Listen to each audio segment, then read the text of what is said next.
Hello, superheroes of the project management world. Welcome to Project Insight's professional development series.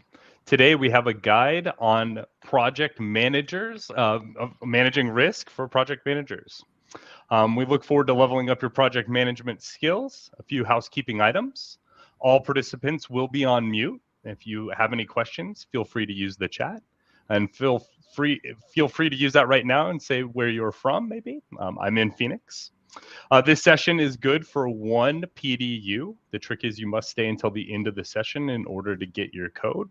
You will be sent the certificate before the week is done. This recording will also be sitting here on the link for future use. Let me introduce you to our experts. First up, we have the Superman of PM strategy, Steve West. Steve has helped thousands of businesses make their work life easier as the founder and CEO of Project Insight. Project Insight is an award-winning online project management tool. Our mission is to automate your work, unify your data, and make your life easier. Reach out and we'll show you how you can manage risks, issues, tasks, and anything else project-related in our tool. Alongside Steve, we have the Wonder Woman of milestones, Diane Buckley-Alweist. Diane is a seasoned PMP and author. She directs core performance concepts, really lives and breathes project management. As always, it's nice to see you both. I'll look forward to exploring risks and issues today. You ready to dive in? I think so. And saw somebody in there from South Carolina. So hope you're staying a little bit dry right now. Because I'm down in Florida and just got through a very rainy weekend. So South Carolina's next. Yeah, so welcome everybody. Hi, Matt. Hi, Steve. Hello, everybody. Yeah, we're excited to talk about risks. It's one of those topics that usually gets a lot of attention throughout the project lifecycle. So what we're going to do today in this session is we'll talk about some of the best practices in managing those risks, how to identify them, how to prioritize them, how to document, track them, and if they do occur, how do we manage all those issues? So shall we get going? Yep, we should. Okay.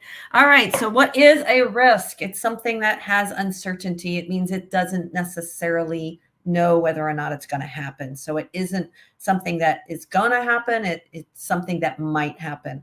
And, as we all know, the perfect plan, there is no such thing as a perfect plan. So most of the time or every time we run a project, there's going to be something that happens that we have to react to and respond to. Hopefully nothing is going to be, major, but there are going to things that we can't plan for. So risks are part of every project, and risks can be positive or negative. So if you're a small startup entrepreneur, you have a lot of opportunity risks on being able to achieve the goals that you want. Steve, I know you did when you started Project Insight for sure. But most people think about risks as negative, but we're going to talk today about both the negative aspects of risk as well as the positive aspects of risk. Yeah, that'll Risk be get a great. bad rap. I feel like a lot of negativity on that. I think.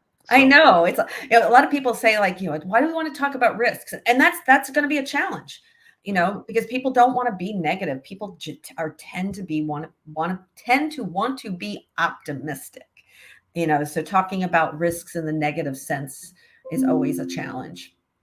Yeah. Well, and there are a lot of projects where you have to have a risk matrix or risks completed, especially if you do work for the government. They may want you to produce that for them. So, obviously not every not I would say in my experience, like most of the larger projects almost always should have risk exploration added to Yeah, them. and what we're going to talk about today too is how easy it is with a tool like Project Insight to manage and identify those risks on a regular basis, and then the benefits of doing it in a tool like Project Insight. So, risks are everywhere. So you've got lots of different places that you're going to find them. To your point, Steve, these larger organizations will probably have a specific exercise on identifying and making sure everybody understands all the risks for the project.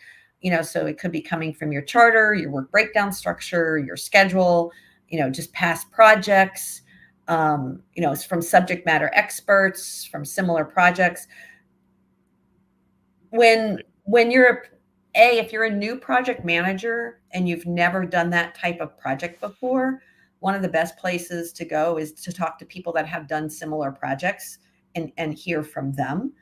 If you're a seasoned project manager, and you've done a lot of similar projects, you've got a lot of industry knowledge, you've got a lot of expertise where you can probably manage a lot of these things and identify them relatively simply. But if you're starting something brand new, that's another one where you really have to spend the time and think through those risks that are potential for your project. Yeah, and the other thing that you can do too, a lot of our, we have project templates in our tool. Many projects you may have a preset risk matrix already to go, meaning that you're doing kind of the same process over and over again. You can actually put them into your template so that they'll be available for a project manager on your team to. That's a great idea. Yeah. Yeah. So you don't forget things, right? Checklists are Right. always a good thing. So you go through that just saying yes, yes, yes, or Right. not this one this time. Exactly. Right. That's awesome. Yes. So then, the first thing you want to do is you want to identify those risks. And one mistake that a lot of people do is they say they're too simplistic in identifying the risk. What you really need to be looking at is like an if-then statement, because what you want to look at is cause and effect. If you just said, I have, marketing risk on my project, you're like, well, what's that mean? What's marketing risk? But if you write it down in an example like here, if the location's not chosen within the first month of the project, then the team will be unable to ensure that the marketing materials are delivered in enough time to get enough participants. So identifying that, timing of making sure we have the location is going to be a huge risk. Now, what's the effect of it if that risk happens? Meaning we might not be able to meet our objectives. So putting things in an if-then statement make it a whole lot clearer and very much more specific. And that's going to mean that you have a lot more risks potentially identified, but now you understand that cause and effect. And we can plan and we can respond to an if-then statement versus just saying I have marketing risks. What do you think people would, people will just like, okay, fine. I have funding risks. I have, technology Operations risks. risks. I mean, yeah, it's too generic. So getting a little bit more specific is going to be a lot more beneficial, a lot more effective in how you communicate within your project, especially if you have a large team, because people are going to look at these risks, and if they aren't clear enough, they're not going to know what to do with it. Yeah. And then the second thing you do with those risks, once you've identified them all, and don't we all wish we only had two? So you want to identify what's the probability of it happening, and then what's the impact. So we talked about cause and effect, but now we were talking about probability and impact. So when you think about it, like on that one with the event location, what's the probability that we're not going to have the location defined within that first month? Low, right? Yeah. And then, and this is a subjective thing that you'll have a conversation with, but if you can get your team to put some subjectivity on something that's specific, now you can really rank these things and determine what are the most important risks that are here for my project that are going to have the highest impact. So, figure there's a list of 40 items here. Some are going to be low, some low medium, some high medium, some high, and then it could be more than that. And then to be able to visualize that list of risks and determine, like, where do I start? We put things into a risk matrix, and that then gives us a visual. And then Steve, we'll kick in the one that's in Project Insight, but that gives us a visual of how those risks rank between each other. And if you want to focus you should focus your energies and your conversation around things that are at the very minimum in that high range, the red Right. range, time permitting, resource permitting, maybe the yellow one. Right. The green ones maybe not do anything with. And each organization can create a template matrix like this. Like in this particular example, you see the red is for the the 3 boxes on the right for almost certain, 2 boxes for likely, and the 1 box Yeah. for possible. So this organization chose that when something is high probability, whether it's a medium or an extensive impact, those are the ones that they want the teams to really plan for and figure out ways to minimize those risks. I might say, you know what, in my project, I'm only going to work on the things that are the almost certain probabilities, regardless of impact. So I would just have the red across the top. So Right. every organization can create a matrix template Right. that helps guide the project team on how they'll be um, attacking those risks that are being identified. Exactly. And what you're seeing here on our screen is in Project Insight, there's just, if you have the risk matrix turned on or risks add-on turned on, it's a, just click on this link here, it'll take you here. And as you add your risks into the register below, they'll appear in the matrix above, this, and you can just hide that chart or show it dynamically, but I'm showing you the risk register with the matrix built in. What's great about this, a lot of people do this in Excel, but by putting it into your project plan right in Project Insight, if that risk actually happens, you can actually launch an issue, and there's a relationship between that risk and that issue, so that everything's all tied together. You can assign out the issue, or you can even assign out a risk to someone to work on, as opposed to it just being in someone's spreadsheet, which is, I think, a very common way Right. people And do this. what's also great here is that everybody on the project team can see Mhm. these. Right. So I love the graphic, because that puts a perspective on, like, these are the ones in that Right. top right hand corner are the ones that we're going to work. Yeah. Number And 10, number 3, and number yep, 11.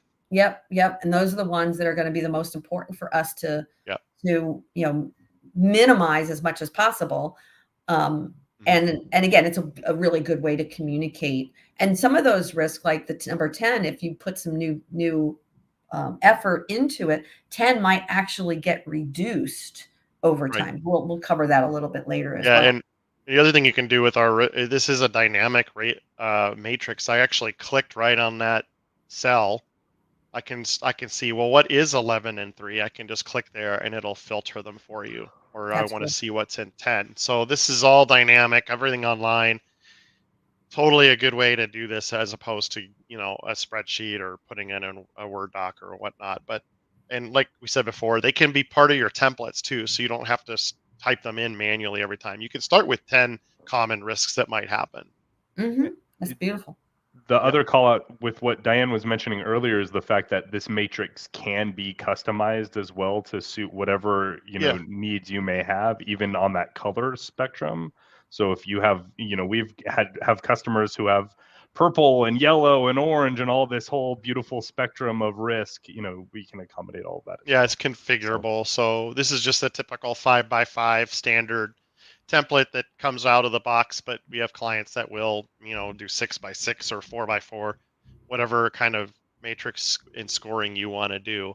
But anyway, this will help you rank them and keep track of everything. That's awesome. Great. Okay. Yeah. So once we have our risk matrix, and I said it a couple times, like, then we're going to do something with it. So as I said earlier, risks can be negative or risks can be positive. And as part of our, PMBOK and our project management uh, body of knowledge, there's different things we can do with them, and depending on different strategies. So for negative risks, there's 4 or 5, there's 4 here that we have listed. There are things that you can do where you can avoid that risk. which means that you want to get rid of it. So from a probability of, let's say it has a probability of 70% or a medium probability, are there things that I can do to actually eliminate that risk? Like it goes to 0 probability. Or maybe I can transfer some of that risk. Insurance is a good example there where, I'm, that financial risk, maybe if I insure it, then maybe that insurance company takes on that financial risk and it's not my responsibility per se. So I can transfer the risk. Most of the time, what you're trying to do is mitigate it. So maybe, 70% chance of happening, you want to move it down to like a 30% chance of happening. Most of what you're going to see is mitigation plans and try to reduce that risk. So even if you reduce it down to 30%, it doesn't necessarily go away. It might turn into something else. That's where we're saying that it might start in red and maybe it moves down to yellow or green, based on the plans that you put in place and the strategies you apply to target those risks. And then the last one is accept that risk. That means you're not going to take any action. It is what it is. A hurricane, I can't eliminate the hurricane, but I'm going to accept the fact that, storms are going to come through. Can I mitigate the damage? Can I transfer some of the stuff? Yeah, sure. But I do have to accept that, a storm will come through. Yeah. Another thing to mention too, in the tool Project Insight, we do have the ability to add mitigation score. So you can actually, after your effects, you can add steps to mitigate and rescore it. So you can get cool. a score ahead and your score behind. So those are options that you can turn all on. that residual risk, right? We'll use terminology. Yeah. And a lot of, that's what, if you do work for the government, they're going to want to see that typically. They're going to want to know what your mitigation strategy on your risks are. So if you end up doing projects for the government, you'll see that. That's why those fields are there. Yep. Agreed. And then from positive risk, like I said earlier, I'm an entrepreneur. If you're an entrepreneur, you're taking a risk just with your company. And you might have products, you might have a new product that you're trying to launch that you're not sure whether or not it's going to be successful. So those are all positive risks, that the end result is a positive result. You're not getting an issue at the end of it. You're getting, a benefit at the end of it. So there's strategies that you can employ for positive risk, one being exploit, meaning how can I ensure that it's going to happen? How can I, it's opposite of totally getting rid of it. How can I make sure that it actually happens is the term exploit. How can I share maybe the partnering programs and things like that? It's like I can try to share in the risk, which might give me a better chance of achieving that opportunity. Enhancing it is, what are some of the things I can do to kind of, improve my probability of getting that opportunity to be realized. Or I can just accept it and do nothing and just say, it's going to happen, right? I'm just going to let it happen and not worry about it. So to your point, Steve, the strategies are things that you have to consider for each of those risks that you want to target. So let's just use the green section. Those are all low, low probability, low impact. In that, generally, you might say for all greens, we're just going to accept regardless. Right. We're not going to do anything on it. And the items in red, we're going to have a very documented strategy on those items in red. And maybe for the items that are yellow, we're going to continue to have conversations about them, trying to mitigate them or to minimize, enhance them or minimize them over time. But I'm not going to worry about putting a real structured plan in place, because our organization says we're going to focus on the red, right? And the red ones have to have a strategy and a plan to approach.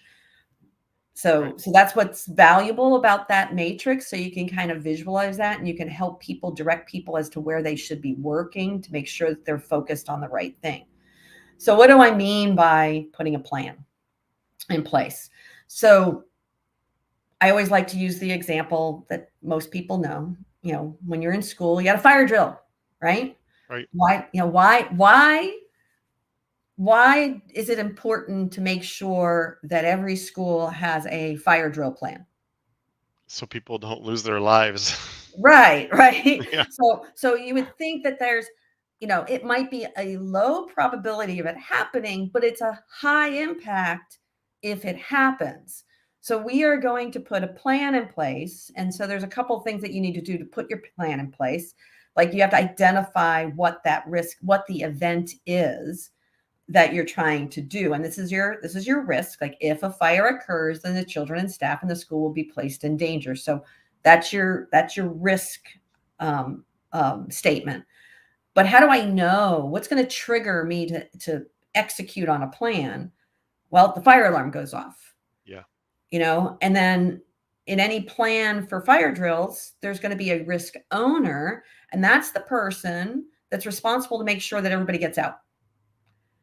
And what do they do? So in your plan might say, okay, well, the principal is making sure that everybody gets out. He or she might have to check in with every single teacher on the outside. Each teacher might have to have done a head count and tell that principal that they've got accounted for everybody. And if somebody isn't, where might they be, and what are we going to do to go get them? Mm-hmm. So that is an example, a very clear example of what a risk plan would be, taking that strategy of, mitigating, the potential of anybody getting hurt from a fire at a school.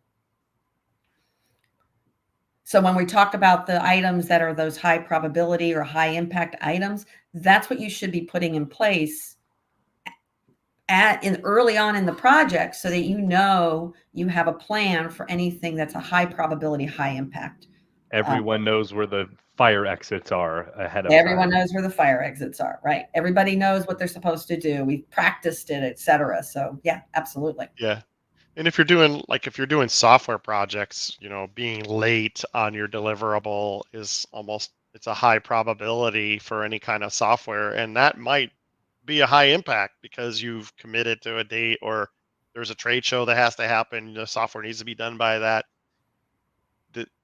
I think that it's funny because when we get into doing agile and stuff, this stuff kind of tends to go by the wayside because, oh, Mm. we're doing agile and everything else like that. But now you're not really spending as much time analyzing what could happen. What are you going to do if you get behind schedule, right? No, that's That's a the really good mitigation point. strategy. Yeah, I mean, that this goes to the whole conversation of most organizations work in a hybrid kind of method. Yeah. And the project manager still needs to go through this exercise. And during the course of an agile process of all your sprints, you need to be listening for something that might happen that triggers Hmm. action on your risk strategy. So you should be thinking, maybe just the fact of doing an agile project could be its own risk unto itself, right? Because theoretically, your agile project doesn't have a definitive milestone end. Right. You're trying to deliver workable software, and you're not done till it's workable software, right? And the clients accepted it. Mhm. Definition of done. Well, Exactly. The stakeholders have agreed. I just had a friend sweating a release today, actually, for that same reason, right? Was they needed to get it to the stakeholders, and there was yeah, Yep. still that kind of iteration happening on it up until yesterday. So yeah. hopefully they got good vibes on that, right? So, There you go. yep. That's the world of the project manager. Yeah. That's right. All right. So, again, we want to keep track of those risks, as Steve was showing earlier, and we'll bring that back up too. We want to make sure we understand which risks we thought were going to happen, which ones actually do happen, and maybe some risks that we didn't think were going to happen that did. So tracking is really important from, a management standpoint and an education standpoint, because you want to learn from those, Hmm. especially if your organization, and most organizations, most, at least technology organizations, you're doing a lot of similar projects. So there should be no excuse to see the same risks happen over and over and over again. You need to be, understand where they're in, regardless of how many project teams you have. that information needs to be shared and needs to be accessible and, discussed, over time with all the project teams. So Steve, why don't you show again that when I have an issue that happens, what would I do? Like, so I have a known risk and I know an issue happened. What would I do? How would it be easy to track? I mean, what you can do when let's say we failed to deliver the final product and we want to work on it, you can actually create a task right in Project Insight, or you could create an issue. I'll just create an issue, and it actually will create a link between that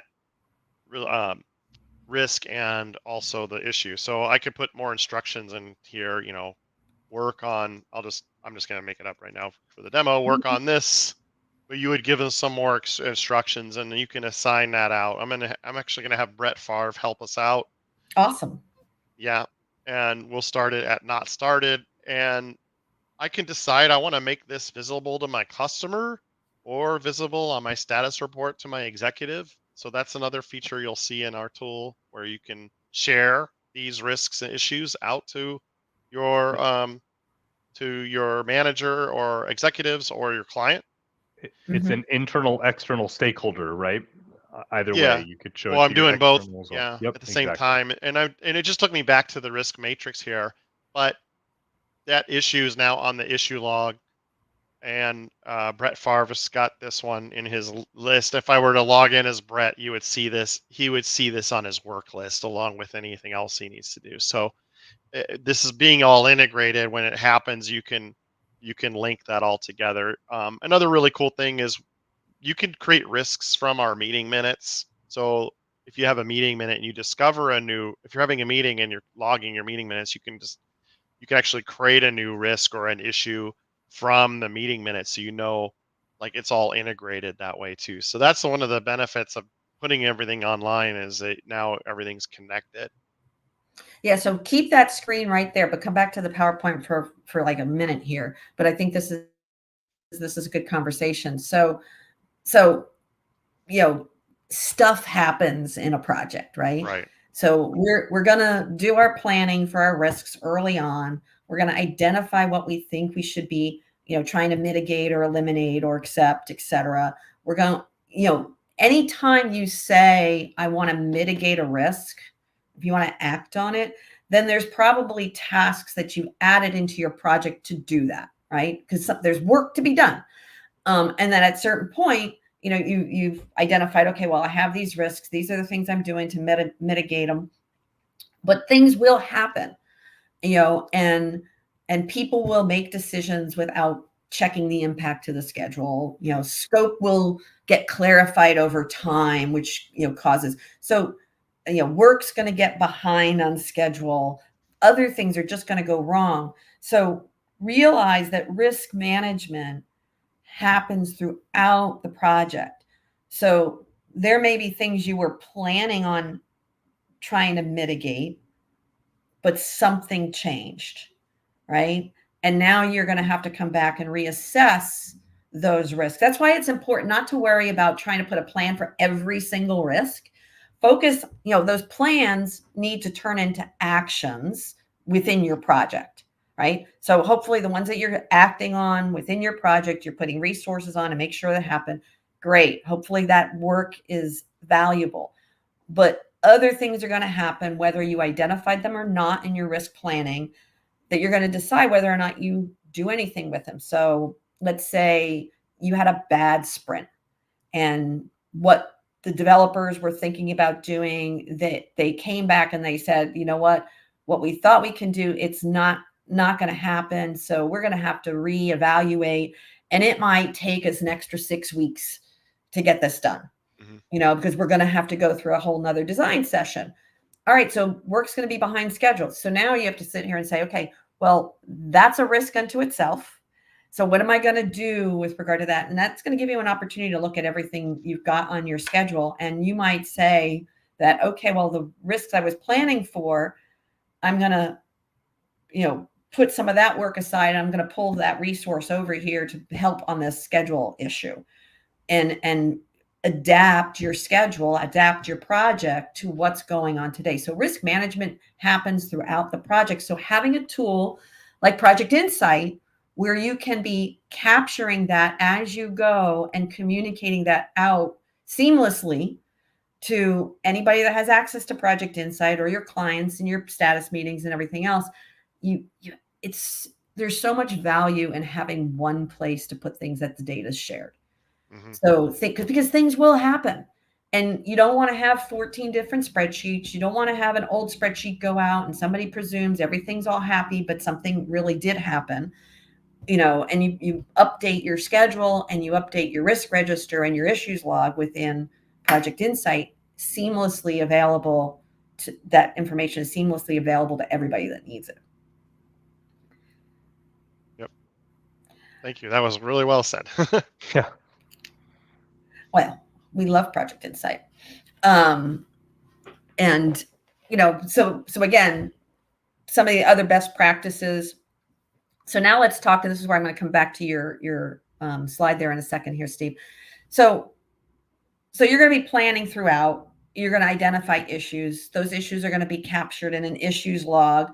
They're probably going to be on a status report. But one of the things I see that people do a lot, that they're in a meeting, issues are identified, and they allocate those issues out to people that may or may not have the time to do them now. And the problem is we haven't really evaluated those issues in comparison to everything else. This is where the Agile does help a lot, because you've got, time. You can literally say, it's like, okay, well, I don't have any time in my sprint. And if you want me to work on this, then something else has to go. And that's a conversation that's good to happen. And if you're not doing like an Agile process, what typically happens is you're in a meeting, issues are identified, people raise their hand to get the work done, and you're not looking at what that impact is, because that issue may be a low priority issue and the work that they originally planned on doing was higher priority. So not managing your issues and evaluating those issues as they come up and putting them on a calendar to somebody, assigning them out at the right time that you need them, is what that practice, that discipline needs to happen within your projects team. So Steve, why don't you share that one again, where you got that issue and now it's on my schedule. Right. So basically in your reviews, we have a full RAID log. I'm looking in this review, we have them risks, actions, issues, decisions. There are options to combine them into views, but I clicked on the issues list here, and now I'm seeing all the issues in the system in this project. So in some of these were linked to that, linked back to the risk there, and some are just issues you create anyway. The other thing on reporting is you can, when you put them into a system like this, now I can see all the risks by client exact like this across my projects. So you can run a report of all the risks in the system and what's going on with them. And then I think the final, you mentioned the status report view. I flagged one of those issues, and it can show up on the status report, or the client view can see as well. You can share them out to your cluster. And you have the ability to you assigned that issue to somebody, but you can literally put it on their calendar or just put a date associated to when that's expected to be done, right? Yeah, I mean, all of the items in our system have the ability to schedule them or assign them out, and they'll show up on their list to be worked on. Right. So, And that's the important thing, is like, we know it's not going to get lost, right? By using the tool, we're not going to lose it. So somebody else doesn't have to act on it today. Right. And that's what happens. People, like, the issue gets identified and they want to act on it right now. And they end up impacting more important things that were already on their plate. So having a tool like this is really facilitates that communication. That's the key, right? Is all of the flow is captured right here. Even those automation pieces of, Diane, I sent you this issue last week, I needed it done tomorrow, kind of thing, is automated through the use of the tool. So it does streamline the whole process. Correct. Awesome. So here's a question for the audience. Let me come back to my little Find your chat. Find your chat. So when you look at urgent versus important, there's really 4 quadrants. And, top left is important and not urgent. You have important and urgent, not important and not urgent, and not important and urgent. There you go. So, of all of those 4 quadrants, in theory, what quadrant should you be working on as a project manager? Say the color or type it out. Either way. Yep. Throw it into your chat. I feel like I see urgent and it's all in capitals, and it makes me feel like a hot item, really, when you see that, Yeah. I mean, well, yeah. I mean, that's typically what, a lot of us have had experiences where everything is urgent. Right. And unfortunately, that's not what we want, right? Yep. So if you've put your plan together, your project schedule together, and you've planned for your risks well, and the issues that pop up aren't critical, the place that you should be working on is really the important and not urgent, because everything in your schedule is not urgent because it's scheduled. So the only time that we should be seeing things that are urgent is meaning, oh, shoot, we made a mistake or something, So we don't want to be working in an urgent mode at all. Your project schedule is considered important and not urgent. Things that are not on the schedule are not important, right? So is somebody working on something that wasn't scheduled? That's not important, right? And are you working on the things that were defined that needed to get done? Those are important, but they're not urgent because you're working on them at the appropriate time. Mm-hmm. So put in your mind that that's, your schedule keeps you in a calm place and not into the chaos and urgency place, which we don't want to be in on a regular basis. Yeah. When it does happen, then you got some bandwidth to work it. You don't want to live there. Right. But, being, you want to be in the star area, but I think most of us end up in the yellow quadrant in the corner. Probably more than we want to. Yeah. I mean, yeah. It's just, we want to be Zen, orange Zen, right? Yeah. Well, what's funny is there are people that thrive in that chaos time. Mm-hmm. And that's great. They end up being a superhero for the wrong reason. If I would rather you be a superhero that has everything planned, things get executed on time, you're calm, you deliver, that's the superhero we want. I don't need somebody managing projects that everything ends up being urgent and we have to swoop in, these experts to help, dig our way out of a hole. That's not the superhero we want. We want the superhero that has a plan, executes on that plan, makes sure that things are never like urgent, but they're timely, and that then they deliver. So I don't know, I can probably compare it to golf for anybody that are golfing. Is I tell my son when he was growing up playing, I said that the object of golf is to be boring. Par, birdie, par, par, par. Not the bogeys, double bogeys, triple bogeys. We don't want to be exciting. We want to be boring. And those. Well, it's exciting if you hit a hole in one, though. So. Well, yeah, but that's the opposite side. That's the positive risk. That's a positive risk. Yes. Right. Every time you get to the par 3, you hope that you might hit it in one, possibly. Right. That's right. But how can I make that happen? Right. Yeah, but I think when you end up in the yellow quadrant, the danger with that is you'll wear your resources out. And yourself. At the end of the day. Well, yeah. And yourself. Absolutely. So I always strive to be in that important and not urgent area. And if you've never, we have, newer project managers come in. If you've never read Stephen Covey, I absolutely recommend it. Well, and I think the goal is to just not be in the yellow quadrant at all. Meaning that's the goal. If you in an ideal world that you're not really even over there. Yep. you're Yep. in the orange. But if you do happen to go there, it's not everything. You go there once, Yeah. come back, right? And that's just the visual you need to kind of think through it. And that's why we do our planning. If you want to live in an urgent world, then don't plan at all. Then go for it. Right? Let it all come. It's going to come to you one way or another, right? Yeah. So you can Right, sort out right. those priorities of urgency at that point. Yeah. I'd much rather be boring. Yeah. All Yeah, right. and I think So, we already showed the issue log, but yep. there's the Yep. repeat of that. These are the, in your system, if you're a Project Insight user, there's the issues log that if you've got that add-on. I'm not sure what level issues are in, if it's pro or business, I forget on the premium, but that's available to you if you're using our tool out there. Fantastic. Yeah. And the last thing we want to kind of talk about here before we close is there's so much value in gathering that data together in a tool like Project Insight to support future projects.